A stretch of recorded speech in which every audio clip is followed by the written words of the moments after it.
माननीय राजू कनौजिया जी,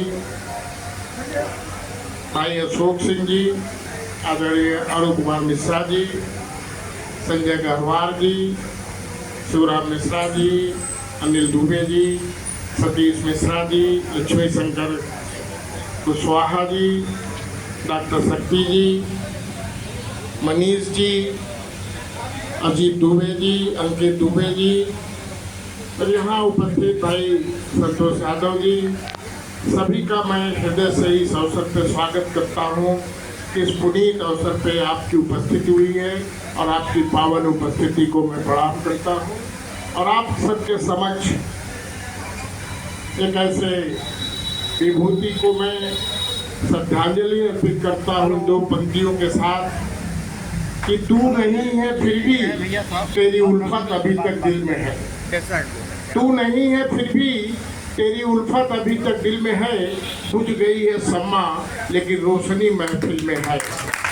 क्योंकि हम लोग इस बात के हिमायती हैं कि व्यक्ति भले भौतिक रूप से लुप्त हो जाए लेकिन उसका व्यक्तित्व, उसका कृतित्व, उसकी लोकप्रियता लुप्त नहीं होती। आज दुबे जी सशरीर भले यहाँ न हो लेकिन हम उनके कार्यों की, उनके संघर्षों की, उनके संघर्षशीलता की, गरीबों के प्रति उनकी भावना को, कैसे लड़ाई लड़ी जाती है, हम सब उनको याद कर रहे हैं। मेरा तो सौभाग्य था कि हम और वो एक साथ पढ़ते थे। दली रूप से भले हम लोग अलग हो, हमारा परिवार अलग हो, लेकिन दिली रूप से हम बहुत करीब थे उनके। बीएलए इंटर कॉलेज में दर्जा 6 से और केबी कॉलेज बीए तक हम लोग साथ साथ रहे। और दूसरा ये भी सौभाग्य था मेरा कि जब इस देश में त्रिस्तरीय पंचायत का नया कानून लागू हुआ तो उनको नगर पालिका परिषद का चेयरमैन बनने का अवसर मिला और मुझे जिला पंचायत अध्यक्ष बनने का अवसर मिला। और हम लोग कभी महामहिम के साथ, कभी वरिष्ठ अधिकारियों के साथ, कभी किसी योजना को लेकर के, कभी वरिष्ठ अधिकारियों के साथ बैठा करते थे, बातें होती थी, काम का तरीका एक दूसरे से हम लोग अदला बदली करते थे। तो एक व्यक्ति भले न हो लेकिन जिस नक्शे कदम पे चल के उन्होंने एक रास्ता बनाया हो आने वाली पीढ़ी के लिए, तो ये एक सौभाग्य की बात है। मैं उनके परिवार के सदस्यों का हृदय से आभार व्यक्त करता हूँ कि इस प्रकार के कार्यक्रमों का आयोजन करके एक अवसर मिलता है लोगों को कि वो ऐसे व्यक्तियों के व्यक्तित्व की चर्चा सुने, जो नहीं देखे हो वो जाने और उनसे प्रेरणा लेकर के आगे बढ़ने का उस दिशा में एक सफलतापूर्वक कदम बढ़ाए। ये अवसर जिन परिवार के सदस्यों ने दिया है निश्चित रूप से वो बधाई के पात्र है। व्यक्ति कोई भी हो, उसके जिंदगी का मंजिल जो होता है वो मौत होती है। जिंदगी का मंजिल, हर आदमी अपनी अपनी मंजिल को पता नहीं किसकी क्या मंजिल है, लेकिन असली मंजिल, जिंदगी की जो मंजिल होती है वो मौत है। ये सबके सामने उस मंजिल तक लोगों को पहुंचना पड़ता है।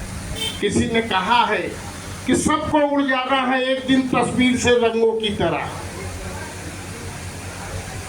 सबको उड़ जाना है एक दिन तस्वीर से रंगों की तरह, वक्त के टहनी पर हम बैठे हैं परिंदों की तरह। तो ये समय जो मिला है आपको, इस समय का सदुपयोग होना चाहिए। जो जिस लायक हो, संघर्ष करने लायक हो, समाज के लिए काम करने लायक हो, नेता वही होता है जो जरूरतमंदों के लिए जरूरत बने। नेता वही होता है जो मजलूमों के लिए मददगार बने। नेता वही होता है जो इसके दरवाजे पर रहम की भीख मांगने वाला पहुंचे, उसके लिए वो बेरहम ना हो। ऐसे नेता बहुत कम मिलते हैं। दुबे जी भी धार्मिक थे, हम भी धार्मिक हैं, लेकिन नेता वही सफल होता है जो एक तरफा मजहबी नहीं होता। नेता एक तरफा धार्मिक नहीं हो सकता, क्योंकि उसको सबके विकास की बात करनी है, सबके लिए संघर्ष करना है, सबके लिए आंदोलन करना है। और तभी वो नेता कहलाएगा। पद तो बहुतों को मिल जाता है, लेकिन नेता की गरिमा सबको नहीं मिलती। तो ये दुबे जी में ये योग्यता थी। हम नायक हमने इसलिए कहा कि दो शब्द है, नायक और खलनायक। आज के नायक और आज के खलनायक जब हम सोचते हैं तो त्रेता में भी खलनायक होते थे, लेकिन उन खलनायकों की एक नैतिकता होती थी जिसकी वजह से अशोक वाटिकाएं सुरक्षित थी। और आज के नायक का क्या चरित्र है कि आज आप सामने देखते हैं, देश में अंदर देखते हैं, प्रदेश के अंदर देखते हैं। लेकिन दुबे जी जैसे नायक जिसकी आज चर्चा हो रही है, ऐसे लोग ही पूजे जाते हैं। तो मेरे कहने का मतलब ये है कि देखिए होता क्या है, दुबे जी ने नौजवानों के सामने एक ताकत बन के खड़े रहते थे, गरीबों के सामने एक ताकत बन के खड़े रहते थे। जब उनको अधिकारी कहते थे कि कहीं सावधान, वो सावधान पर नहीं ध्यान देते थे, वो समाधान की दिशा में अग्रसर होते थे। वो कमजोर लोग होते हैं जो दूसरे तरफ से आवाज आई सावधान तो सावधान हो गए।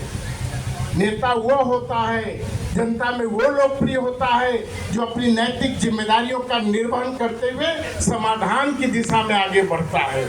ऐसे लोग ही याद किए जाते हैं, ऐसे लोग ही पूजे जाते हैं। ये दुबे जी में गुण था।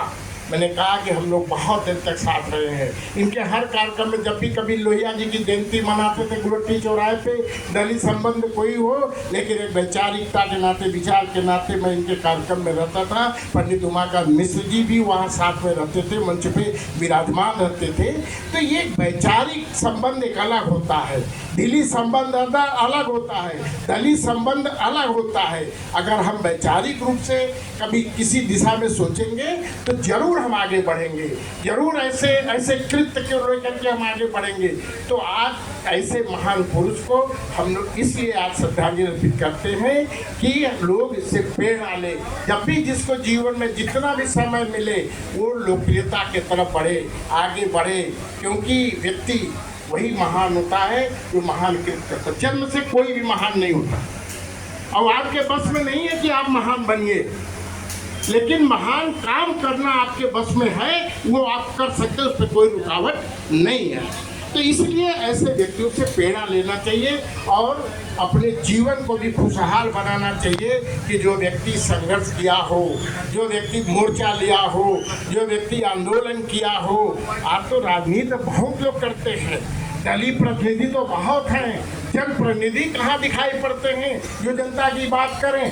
तो इसलिए आप जाति के प्रतिनिधि हो सकते हैं, लेकिन जनप्रतिनिधि नहीं मिलते।